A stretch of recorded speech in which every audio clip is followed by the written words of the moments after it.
Hey there, everybody. It's G-Bob here. How y'all doing? As y'all see, we're back at it again. We're going to see if we can get on up the road a little ways. We're right up here in Elko, and we're trying to get over here to Salt Lake City and all that area so we can get us a truck. And then we need to take a ride out of Salt Lake City, take a freight out of Salt Lake City so we can get our little bee dangler toy. So we're going to take a look at quick jobs here. And like I said, we last finished up here in Elko, and looking through it, there ain't nothing going to Salt Lake City. But what we do have is right here, we got some gravel going from Elko all the way over here to Ogden. So I think that's the one we're going to take. Because, you know, get over here to Ogden, well, then it's just nothing more than a short little bus or taxi ride. We can get an Uber and go down here to Salt Lake. Because I don't know if Dwin Skeeter's still hanging around down over here in Fresno and that area. So I don't know if he's wanting to come and see us while he's doing the California thing. But we'll see. We'll see. It's going to be 241 miles, and we're going to have a little less than 4.5 hours to do it. And let's see, it is 11, it's a little after 11, quarter after 11 right now at nighttime. And if we take this one, we got to be there by 9:30 tomorrow on Friday. So we got about 22 hours to get it there. 22 hours, and they're saying it should only take about 4.5. So I'm imagining they're probably saying we're going to have to take a nap in there. Because remember, when we got into Elko, we were damn near tired. We were sitting there, had our blue bar filled up again. We had that nap, but you know, after that, and they had all that time getting towed back to after our little turtle incident there. We had to get towed back, and then we had to go and get fixed up with that. So that ate up a whole bunch of time. So we're going to take that job. Like I said, Elko to Ogden, and we're picking up some gravel. So once we get into it, we'll take a quick look at the truck. There we go. Let's see here. Let's pop on out. Let's take a quick look at the truck. Ooh, boy, we do have a load of gravel. Let's not roll this one because there'll be gravel everywhere. We got a little green day cab. So I'm going to do what I always do. I'm going to pop in there. I'm going to make sure my gears are set up right. I'm going to make sure my mirrors are set up right. And I'll see y'all again in just a moment. Alrighty, everybody, I think we're ready to go here. Let's see if we can crank this puppy on up. There we go. Cut the lights on. There we go. Got our brights working. We got us a 10-speed today. Let's see, are we in gear? Looks like it. Yep, we're in gear. Alright, now, where we got to go get out of this place? Let's take a look here right quick. It looks like the only place we got to go is straight ahead, so let's see if we're going straight ahead here.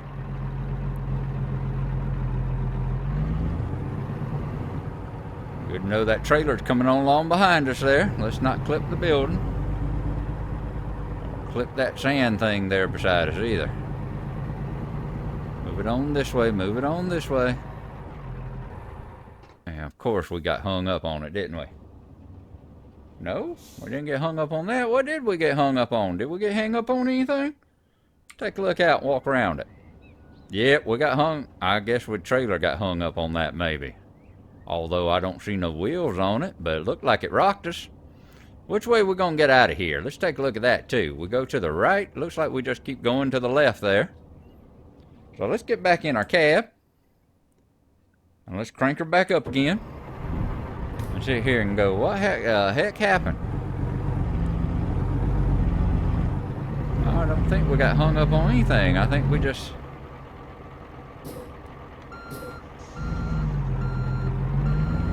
Alrighty. Well, it looks like for some reason that trailer, even though our wheels weren't hung on it, and it wasn't high enough for us to get hung on, it looked like we were getting hung up on it. So we're going to swing it a little wider. Get these guys quit laughing at us. There we go. Bring it on up this way. Now we missed it. Which way we gonna get out of here now? Looks like straight ahead, hopefully? Well, we keep going to the left. Hey, Bubba!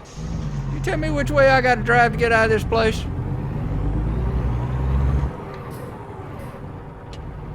Let's cut our brights on. That way we can see if there's any signs or anything they got set up to help us navigate through this place.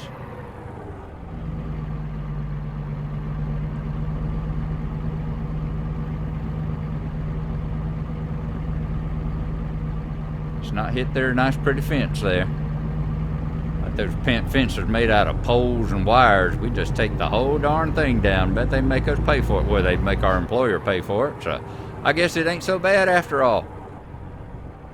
Where the heck are we going?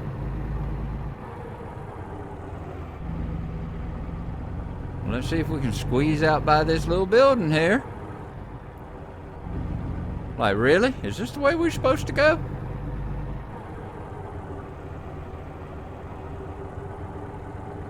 Y'all got this place set up like a ding-dang maze.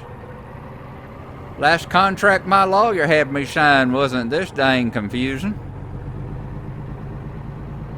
But looks like maybe we done found our way out of here. Yep, we have. Well, let's swing it on over here to the left. So we can swing it back on over here to the right. And let's get on out of this place before we find another loop we gotta swing around. Center my viewpoint there.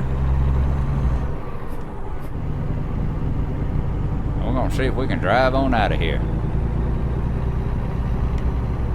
Yeah, I can tell you right now, we ain't gonna be driving no 70 miles an hour down this dirt road.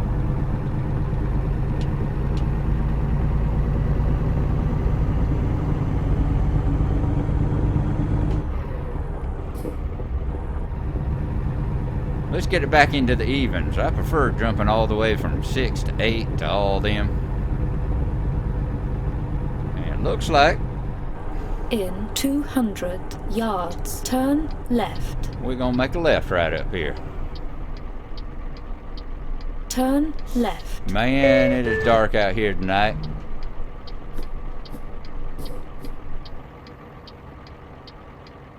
Don't see nothing coming. If they do, they got their lights off and they shouldn't be out here driving anyway. Says the man that just killed his truck.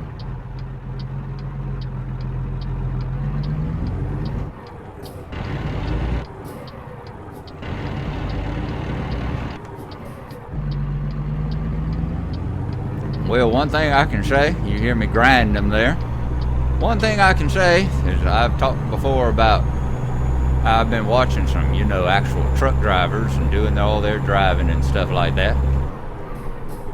And I gotta say, the number of times I'm sitting there watching them as they're talking along, they got that in-cabin camera going and they're talking to you and they're shifting gears, and the number of times that they're grinding them when they're shifting them, I feel a lot better about it. One guy I was watching, he's sitting there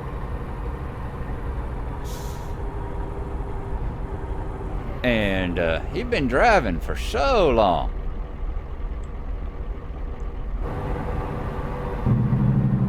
Let's slow this puppy on down. Let's see if we can get around this corner. We ain't wanting to flip nothing again.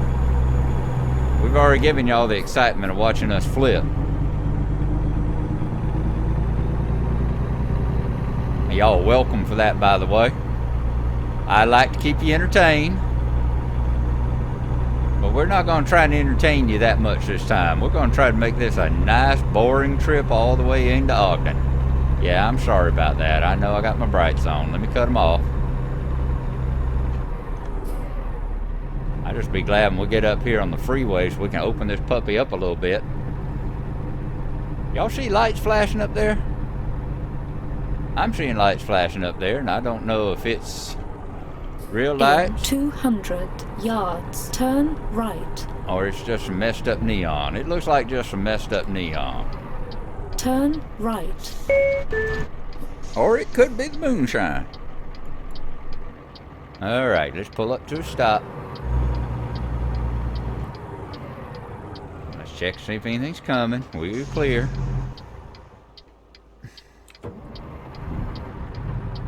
Let's ride that clutch a little bit as we pull on out. I remember, it seems like I had the hardest time after I drive my little real car. You know, like I said before, I drive a little stick shift Corolla. And its clutch is a lot tighter. You know, you ain't got to ride that clutch as much as you seem to have to in this sucker. Turn left. Right now we're getting 4.2 miles per gallon. Left. Don't you pull out in front of me, Mr. Brother Trucker. All right, the wagon isn't shaking back there, so I think we're okay.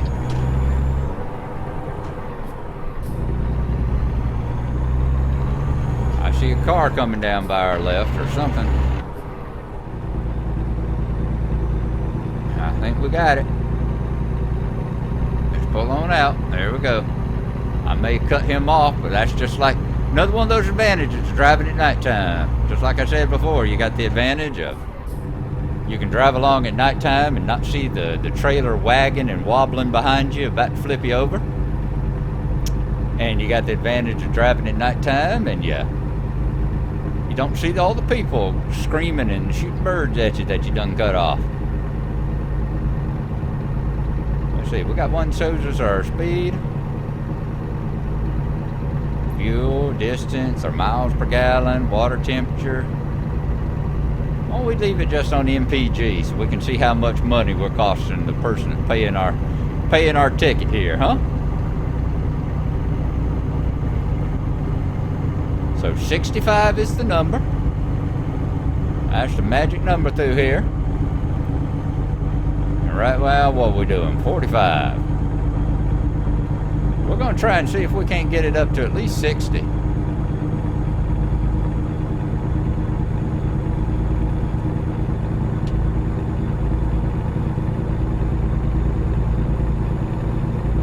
Nothing cutting in on us, fortunately.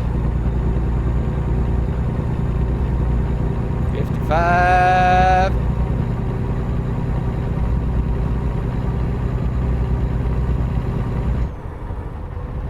There we go. We can bypass the wait station. I'm glad to hear you say that. I thought that y'all were going to make us... I thought for sure y'all were going to make us pull in there right after we finally got up to speed. Now let's take a look at our Rand McNally right quick. And see just where we are and how far we got to go, okay? Pull up this world map. Now if I've been thinking about it, and I wouldn't, I've been thinking about it, I would have swung around over here and come past this what I think's Kenworth dealer here, because you know it's still got a question mark on it. But what we are going to do, since we can skip the weight scales here, we ain't gonna have to worry about sleeping, I don't think. So once we get up here, we know Salt Lake has got, I think they got a Volvo dealer right there. So we're gonna make a little detour through Salt Lake. And then right up here, we're gonna make a little detour right up here and hit this Kenworth place and then come back. So we need to put markers on our map. We got plenty of time, assuming we don't have no wrecks or nothing. So we're gonna go right there so we can get what is supposed to be a Volvo place. Shoot down through Salt Lake, and that'll make sure we get Salt Lake on our map too. And then we'll put number 2 right up there. Alrighty. So that looks like a plan. I'm gonna get my thermos of coffee here, and I'll be back with y'all in just half a second. Alrighty, I've got my coffee here, and I'm back, and we're fixing to go. I'm probably have to reset my head when we get in there. Calculating But I did have route. to. There we go. Please proceed to highlighted route. I did have to slide the steering wheel and all away from it. Whoops, let's stay in our lane, keep it in our lane. Quit wandering there. I did have to slide my wheel a little bit so that I could get away from my chair here.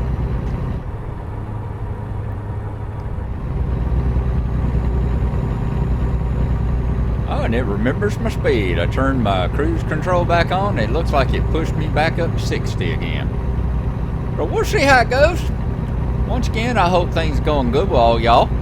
This should be our last trip here before we go to Salt Lake City and see about getting that little bee dangler for our window there. Because you got until the 30th to get that. You got to run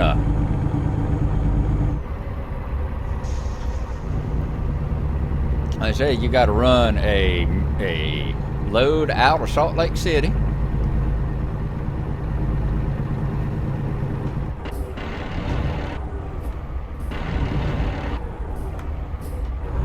There we go.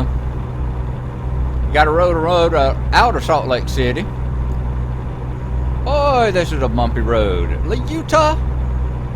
I gotta just ask y'all a question. Utah and Nevada and Arizona and all. How about y'all fix y'all's roads? And I ain't talking about all that curvy mess. I mean, whenever I crashed it the other day, that was totally my fault. Going way too fast on that. Way too fast on that curve like I did. Although it's actually y'all's fault for telling us we can go that fast on the curve. But big thing is I'm hitting so many of these bumps where all of a sudden it's like cha-chunk and the road like either drops or goes up like a foot. And that's just painful. I like that load of straw up there. Some people look at that and they go, oh, look at that load of hay. That's not hay, that's straw. Now, I know they call it hay bales and stuff like that, but that's not hay, that is straw. Trust me, I lived on a horse farm and I toted many a hay bale and I toted many a straw bale in my life. That right there is straw. Alright, my brakes still on? Yes, they are. Well, y'all just have to get used to it up there. Because I want to be able to see whenever we got one of these funky ass curves coming up on us again. Like that, and then we have to swivel it back like this S curve here. Now we have to swivel it on back around to the right again. Well, it looks like our MPG has increased. We got 6.1 miles per gallon again. I was watching one of the YouTube truckers, one of the ATS truckers, goes by the name of Squirrel. Some early squirrel videos right after American Truck Sim first came out. Now, he was talking about had been a Euro truck driver for a long time, and was talking about how it was really difficult for him in Euro truck because apparently y'all measure stuff by liters per 100 kilometers. It's how y'all do y'all's fuel and stuff like that. Instead of the way we do it the other way around, the miles per gallon. As he said, you know, it's real tough for him. Real tough for him because, you know, his brain being English, his brain works in that miles per gallon. And he understands the concept of how many liters per 100 kilometers. He understands the concept, but it don't have that gut feeling, you know? Because those of us who had miles per gallon all our life, we know what a good MPG is, and that's what a bad MPG is. So, all right, looks like we're still clear over there. Let's not wobble this wagon back there behind us too much. 6.5 miles per gallon. Very good. These are some curvy roads, I gotta say. And once again, how are all these other trucks just flying down this road like this? Like this guy, we're coming around this curve and this guy over here on our left's about to pass us. And we're doing, what, 65?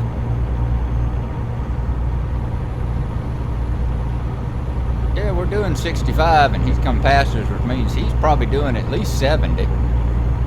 Like, so how do you do that? How do y'all just fly along like that without rolling that thing? And he's tugging a tandem too. He got a road train going on there. Well, more power to you, brother trucker. I hope one day that I got them awesome skills. And I'll be able to do that too. See, we even catching this one up in front of us here. East Salt Lake City coming up. Don't you do it. Don't you do it. Don't you pull in front of me and get up behind that slowpoke and start jamming. That's right. You could see he was moving slower than you. What the hell you get in there for? Alright, port of entry coming up. That means we're about to hit Utah. We haven't hit it yet. It's hard to tell. Hard for me to see all these signs along the road here. Uh-oh, pull in for vehicle inspection. Alright, we'll come back over. That's it, when you hit this port of entry. And there's the wife. Got everything happening at once. I'll be right back, folks.